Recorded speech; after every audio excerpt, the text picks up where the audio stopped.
there somebody who can tell me? Yeah. Uh, when I'm feeling down, I realize also sometimes my food makes me go into that mood. And so usually when I'm feeling down, I try to eat a lot of vegetables and fruits. There was somebody who said something? Someone else? And so me, because I cannot say I because realize also sometimes, oh my God, my Sorry. food. to me, Yes? if to me, I think if I'm not feeling good, normally I haven't thought about it honestly. You don't think about it. No. No. That's good. Um, I don't know if you already know this, but being healthcare professionals, since a lot of you are, although we know that serotonin is manufactured in the brain, but Yes. actually 95% is found in your gut, in your GI tract and blood platelets.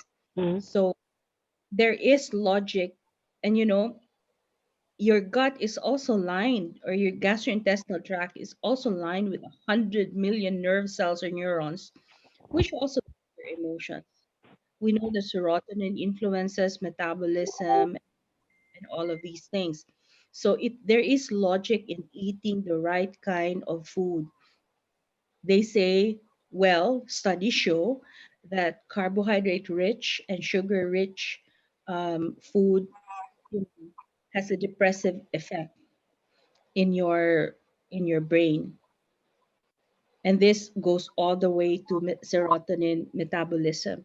So you have to eat lots of food with lots of vitamins, minerals, and antioxidants, especially now since we are more people are being pushed into sedentary lifestyles because a lot of us are confined in our homes, and we need to find ways to keep ourselves moving. I'm a very lazy person, but these Zoom sessions every day is making me realize that this is a very unhealthy lifestyle, just to sit down and face the computer and the camera for 6 hours, even with a lunch break and coffee breaks in between. But coffee breaks can also be unhealthy because then you'll be drinking lots of caffeine and getting the easiest kind of food that is available in your pantry, which could be cookies or bread, because they're easy to prepare in 5 minute breaks. So it has really helped me to turn off my camera sometimes for Zoom meetings and start moving around. Mm. I hope you're doing the same thing. I think Evelyn is doing it more than us, right? I used to, before we were in lockdown. I had several classes a day, so it seemed like I was going from one class to the next, 5 days a week, and it was run, run, run. And then at the beginning, when I couldn't go to my classes, I felt like so lost and alone and disconnected from my students. And I concentrate, my classes are geared toward elderly uh, and disabled. Mm. So my classes are very specialized. So that makes me create an attachment to my students and them to me. And so it was very lonely at first. So I tried to find things to keep me busy, and obviously doing my classes alone at home. And eventually I created a rhythm to keep myself engaged daily. But I look forward to get back to the classes with students, because it was like a reciprocating activity where they felt good at the end of the class and I did too. And that's the part I'm missing. Have you ever thought about teaching yoga online, Evelyn? I have not. I should, but I haven't. Yeah. I have noticed that a lot of instructors are bringing their classes online, even Zoom yoga classes. I see some of a friend who teaches yoga all the way in the Philippines, and then she expanded her audience because now that she is online, her class actually got bigger because then those of us who are not in the Philippines are able to join her classes now. So she has expanded her world a little bit. That is one advantage of this electronic age. But the disadvantage is because we are human beings, we seek actual face to face physical contact with people. Yeah. But we are also adaptable. So we adapt to changes in technology, in situations. That is um, the plasticity of our brain helps us to do these things. Have any of you not been getting enough sleep? I, for one, How long do you sleep? What I, would you say prob- that, Shine? I think probably maybe 4 or 5 hours. And in between that 4 or 5 hours, is like I'll wake up in between often. Okay. Is it because of stress at work or other factors? I think so. And I have an issue with, I have some body ache, muscle Yeah. spasm. So at times, so I think that is what triggers me to at times not to sleep well, uncomfortably, or something of that sort. So it all has to do with the stress. Yeah. You know, you would know this that sleep is very important. Yes, You see this right away when you deal with psychiatric patients. yes. Anybody who has not slept for 2 or 3 days straight, just I don't advocate uh chronic administration of medication for sleep problems.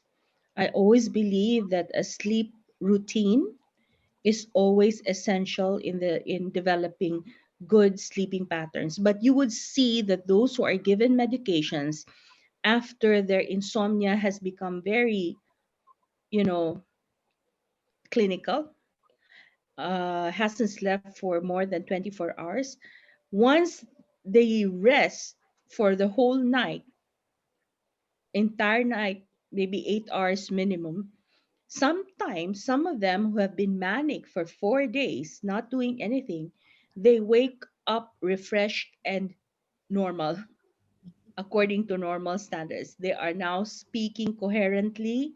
The judgment is returned. So sleep is always very, very important.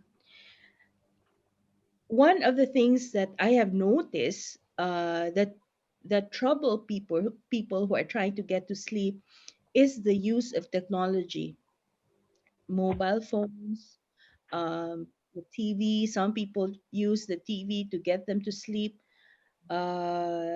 Some people use the mobile phone for, you know, sometimes there are meditation uh, exercises online. However, the light from the mobile phones and electronic devices actually disturbs sleep patterns, I believe.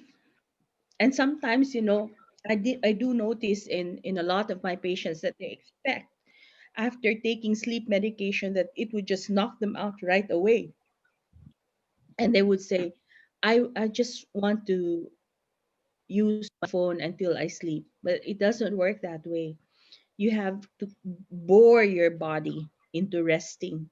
So usually it's better to just take all your electronic devices. I know it's hard, but to just keep your electronic devices in another place. The alarm, if you use it as your alarm, maybe uh, in a drawer on the night table or somewhere in the room, not just beside your bed. Mm, Uh, it took me a long time to learn to do this. Did somebody say something? no. Yeah, okay. Where do you keep your electronic devices? I normally keep my on the ground on the floor. Yeah, that's a Learn to good. just take all your electronic devices. I know it's hard, but Mm, just keep your electronic devices in another place. mm, The alarm, if you use it as your alarm, maybe uh, mm, in a drawer on the night table or somewhere in the room, not just beside your bed. mm. Ruth, It are took you me a long time to learn to do this. Did somebody say something? Yeah, I was going to say, Yeah, I okay. use the Where do um, you where do you keep your electronic devices? I think the recording is playing. I normally keep my on the ground on the floor. Is it playing? Paul, I think it's playing up. Paul, that might have been myself. Um, the I use my phone to play games and different things as a kind of winding down thing, and because it's fairly late already when I start, it's probably too close to bedtime to play the games. So I really need to find something else to wind down with, maybe. But my phone will be right beside me on the bed, on the bedside table, which is you not will good. have you will have to learn to wean yourself away from this a little, Paul, because Mm. Mm. I thought I would if I keep YouTube on and in some boring documentary, I would probably fall asleep, but it doesn't work that way. But I learned that there are some people who recommend that you can even put on like this calm and soothing music on, like this kind of relaxing music while sleeping too. But I I have never tried it, so I don't know whether one should pursue with that or not. What has worked sometimes for me because I come from a tropical country and the sound of rain and thunder has always been soothing for me and it would lead me to sleep is Mm, I use my phone or my speaker, but I would not have it beside my bed. I mm. would turn it on and I would hear rain and thunder and I would fall asleep in 5 minutes. Wow, that's good. So that's you can put meditation music on, but you have to leave your electronic devices away. It's the blue light that bothers us, that Mm, bothers the brain, actually your amygdala. So it changes. This is also in relation to why children should not be given electronic devices until their brain has developed, because there are changes in the size of the amygdala when you with children. That's why they also it's an addiction. It becomes an addiction to kids. It is the easiest babysitter. The one thing that is different from the TVs that we grew up with and the electronic devices now is that the electronic devices now have a constantly changing stream of information. The TVs in the old days, they would have, the programs would be scheduled. So you have to stop and there will be ads and everything in between. Now, information is constantly changing and your brain is constantly processing it. So your brain is constantly active. It has no time to rest or wind down. The brain never rests, by the way. It's on 24-hour, 24/7, 365, but it has to rest a little for the manufacture of serotonin. And then the most which is also why I would always encourage people to try an electronic detox or a social media detox. Um, Maybe for a week, if that's too long, for 2 days, because social media is also constant noise. Just have your, if you really, it's not a justification that, oh, I might miss an important message or somebody might be trying to get in touch with me. Because if there is really an emergency, people would call you, or call you on Messenger, call you on WhatsApp, or call you on your mobile phone. People will find a way to get in touch with you if there is really something very urgent. Or at work, you can just leave your mobile number and tell them, just call this, don't call me on any of my social media apps. uh, that is why Facebook has this deactivate feature. we have to we don't want to keep hearing all the time of other people's problems, about other people's problems, especially if we have ours to deal with. So speaking of our own problems, I think, well, this is my opinion, and maybe some of you might object. I think that we should learn how to triage our problems, like what you would do if you were working in the emergency room. Life is always a series of ups and downs. Even depressed patients on medication trying to find the right um, care provider, it's always ups and downs, but they don't notice that um, the graph is going up, because then you will find the right med or the right person to talk to. Triage your problems. You have to find out which problems are the red problems, or the life threatening, I am going to die kind of problems, or the yellow problems, which means, okay, this is serious, but I'm not going to die. Or maybe the green problems, which means, okay, this is something that I can put aside and deal with later.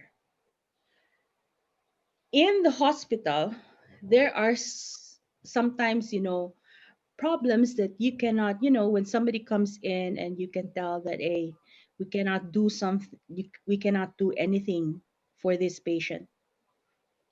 This patient is really going to die. There are some situations in our lives that apply to this. It could be in the form of toxic people. It could be in the form of toxic situations.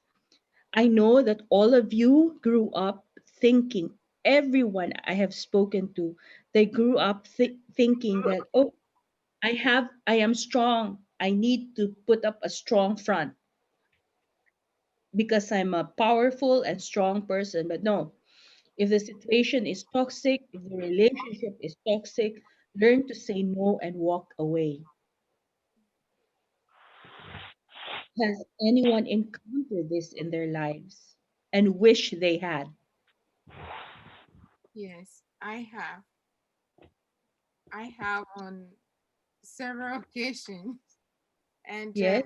yeah, so I realized that at the point that I am creating all this for myself, so I learned to away from, though I met people in my life that they were really toxic, and I tried to, we grew up, or me, I grew up learning from my parents or my environment that you have to be nice, and uh, you have to do certain things to show that you are a kind person, or you are, as a Christian, they teach you, they will, all kinds of things, that you have to be kind to people, be nice.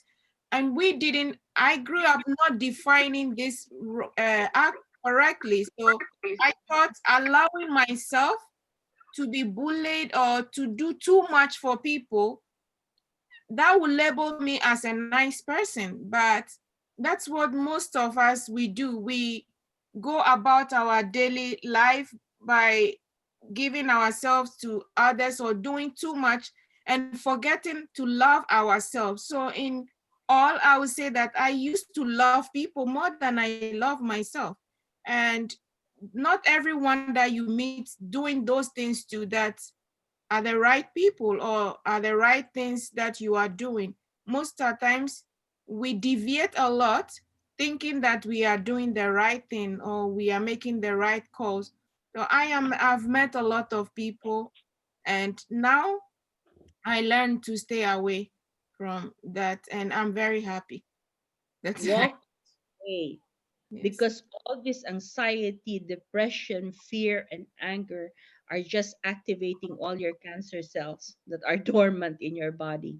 Mhm. Walk away from situations that you cannot change. Walk away from people whose responses are stressful to you.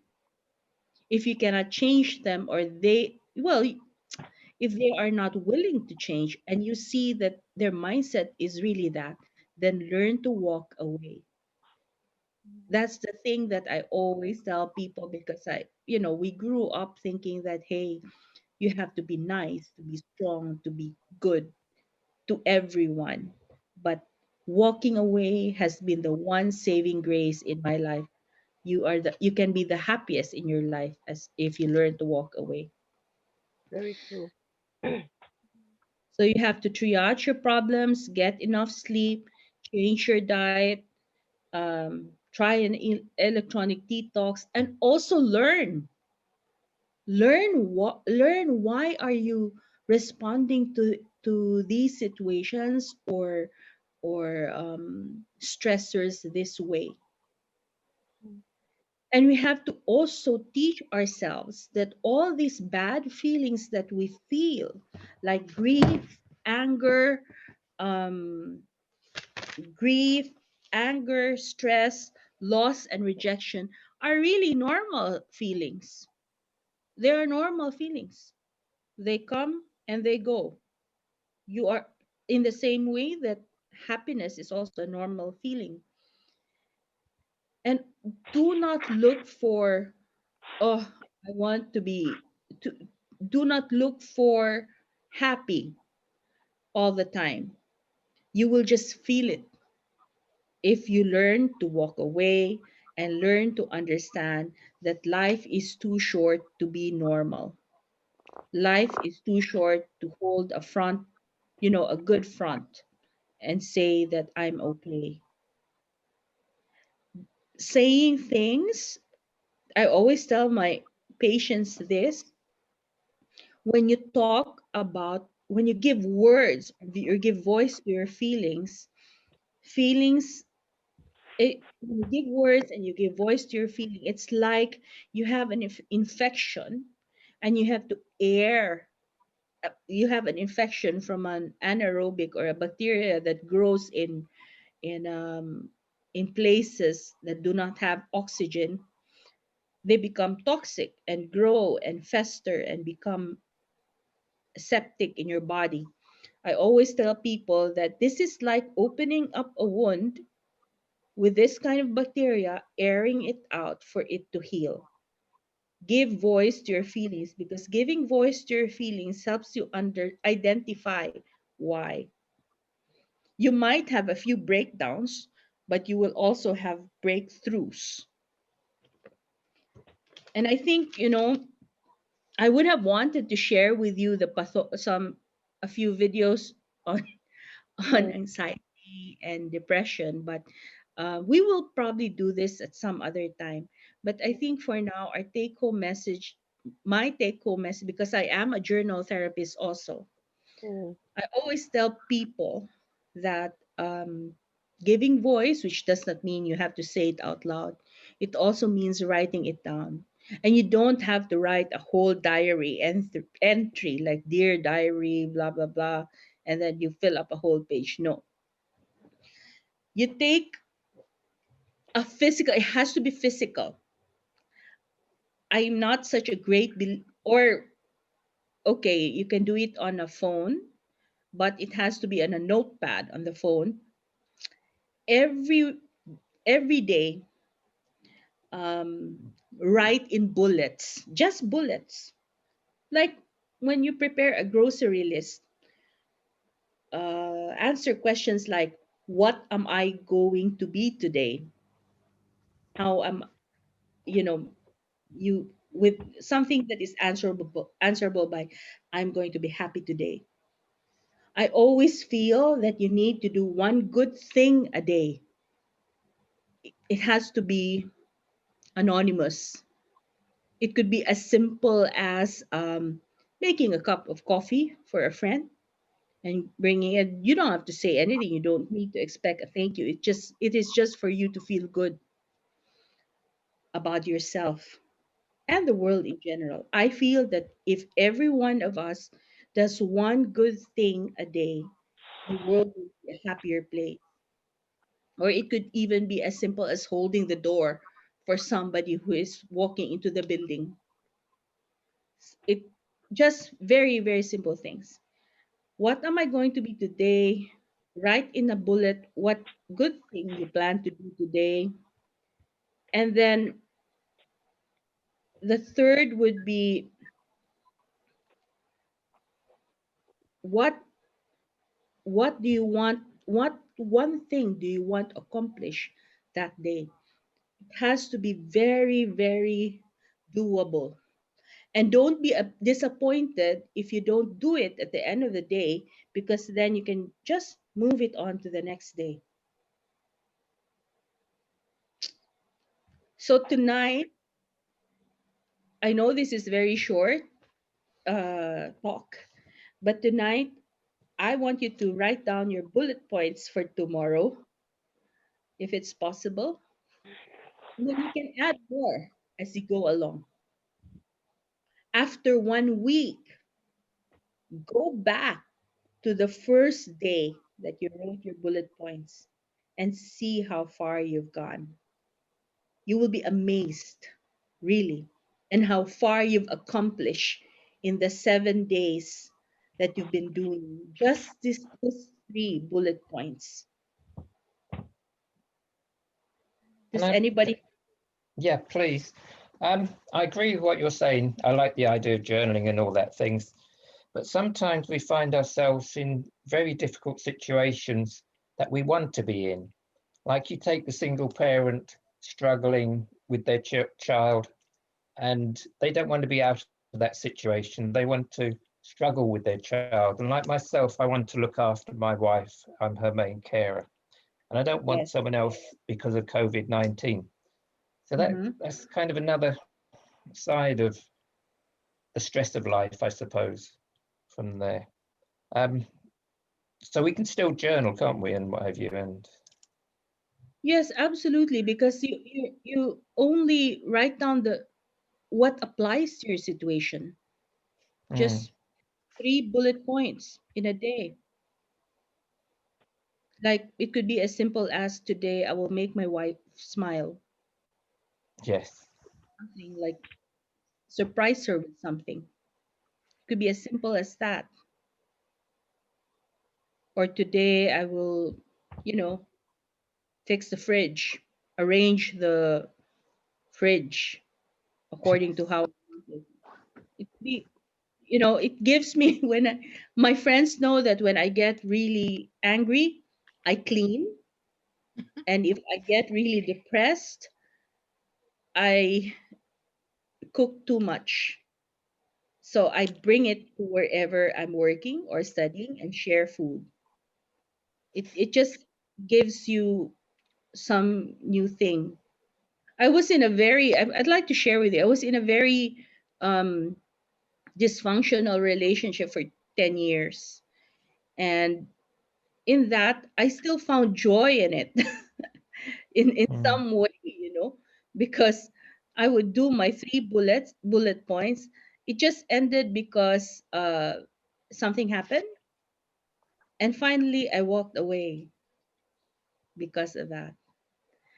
Permitted myself to walk away and whip myself over it for a while. But then this person and I became friends again, and ultimately he is happier that he became more independent because I wasn't doing things for him anymore. But that's a very personal, different thing.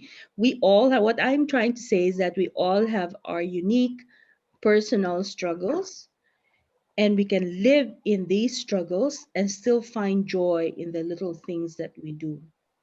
It's okay not to be okay because everyone has their own thing. You are not alone. If you ever need somebody to talk to, there will always be a way to talk to someone. I was going to say if we had people from Iceland, because we were expecting a few people from Iceland, I would have directed them to numbers that they can call and walk them through the process of asking for help. But I don't know how to do that in your countries. But usually there is a line that you can call. In Iceland, it's 1717. I've answered that number. If anybody is going through depression or needs clinical advice, then we answer that. It's the Red Cross line. We call it. It's 1717, and then try to find out if you are going through really difficult times, what is the process of seeking professional advice in your area. That is very important because even if you are not seeing that now, it might come. And it's always good to automate everything. Automate everything. Like if you get tired for about cooking food every day, think how can I automate it? Cook food for a week, freeze it. Or cook food for 3 days, freeze it. Next week, freeze 3 days more. So eventually, you'll have a whole menu that you don't have to think about.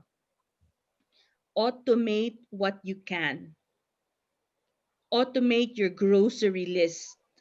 Or like groceries every Sunday, you have your same list, and then you add 2 lines in your bullet journal for special things that you're getting that week. Your reward. Automate, like say, in the future, I might need to talk to a professional about my mental health. Have that information ready because if it comes, you have it. You don't have to think about it. You know where it is. Anyone else?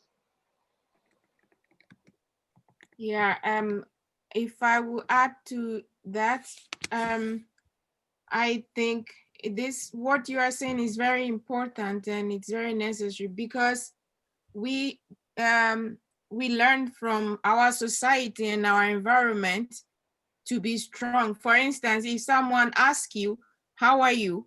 we simply answer, "I'm fine." Meanwhile, that day you are, or at that particular moment, you are feeling so awful. You need someone to talk to, but we just respond, "I'm fine." And you are really not fine. And this is because the society taught us to respond like that. So I teach people that comes to me, I tell them, whatever belief or whatever you think you know growing up, this is time for you to meditate on that, challenge yourself, ask yourself if really what I have learned or I have believed in, if they are really true. You know, by hiding those feelings and not talking to anyone about your feelings, it hurts. It's only worsen your situation. It's only worsen the case. So I will encourage everyone to have at least someone that you can trust, that you can talk to about your feeling instead of us playing the hero game. It doesn't help. Also, it's you have to give credit also to your friends. Like, oh, that person will not want to hear me whining, or this person is too sick, this person is too far. You're not giving them credit.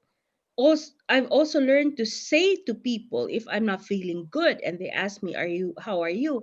I've learned to say, "Look, I'm not feeling very social today, but it might change tomorrow in a few days. I'd like to be alone for a little while." Uh-huh. And usually people just leave you alone and they understand. Give other people more credit than you think.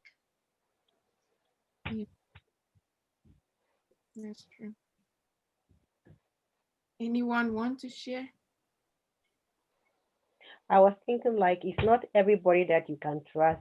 You know, it's like some people can ask you, "How are you doing today?" But it all depends the person that asks that question. So at times it's not everybody that you are open, you wanted to express whatever is going on in your life to. So at times then you have to be specific about some people, you know, individually, you know who your real friends are, that if they ask you that question, you can be able to tell them what is going on in your life. But to me, I feel like it's not everyone that you can tell your issues to. Absolutely, because other people might use the information that they're Exactly. giving Yes. you're Yes. giving So you have to be them. very careful about who you share your intimate or your situations with. Mm-hmm. Yeah. Be discerning. Yeah. Yeah. Or That's write it down and burn it if you don't want anyone that. else. Or write it down. I've done that. I've written something down and then tore it apart or burned it. It also helps. Go into the woods and just shout. Yes. Well, I think, Ruth, we have enough for now. Yeah. And we will follow this up with something else, maybe a Zoom meeting next time so we can Yes. share this I and I can see all your lovely faces. yeah, I think this is really interesting, and all of you are so special, and I would really love to organize a well meeting and have all of you on this topic, because this is something that we don't really have to celebrate on or talk about once a year. I think we need to do this more often. And if you are on board, please kindly say yes in the chat box so that I can organize something really good and have the majority to participate so we all learn from each other. Because I'm saying this because it's really hard time that we are living in, and I've seen a lot of people in isolation. People are confused. Like we all know, our daily routines are disrupted. People lost loved ones and jobs, and people are struggling to pay their bills, and this is creating a lot of depression in people. People are hiding their feelings. I can see so many people, like in reality, they are not feeling good, but especially people of color, you know, they taught us that we are very strong. We are not weak people. And so there are people walking around, they are really feeling bad, like awfully bad. And they can't show it. They are hiding their emotions, and it's not helping the issues, but they only know that we are strong people, we cannot break down, so they don't, and it's not helping. So if this will is good for you, if it's okay with you, I would love us to organize this once again. Thank you very much, Ruth. And if anybody needs to talk or share something, I've sent everyone my email. Yes, Mm. I think we'll have to have your email. This was really amazing topic and very good discussion. I'm very grateful that you gave us this opportunity. I know you are busy studying and you did this. We are very grateful. Thank you so much, Marvin. Thank Thank you so you. much, Marvin. But Marvin, is it? I thought Marvin is a male because I have my son is called Marvin, so I thought Marvin is a male's name. It's just Marley. It's actually short for Maria Victoria. Oh, okay. Now, Maria Victoria. okay. Yes, can I say it's a very enjoyable hour or so. Very nice to hear from you both. Thank you, Ruth, for organising this, and to hear everyone else as well. It was really good. Thank So you, look Paul. And forward. keep safe in London. Keep safe in Ghana. Shine. Yes. Thank you. I'm living in Sweden. Oh yeah. Oh, sorry, Sweden. Oh my God. Yeah, Paul, it's really good to have you. I'm so happy you are here. The only male supporting us. I want to have her again next time. Where And is that's Paul, right? yeah? And Yeah. Evelyn is Thank you. And Evelyn Yes. from the States. Evelyn from Florida. It Oh, was a pleasure spending this time with all of you, and I look forward to spending having opportunity to spend some more sharing and learning with every one of you.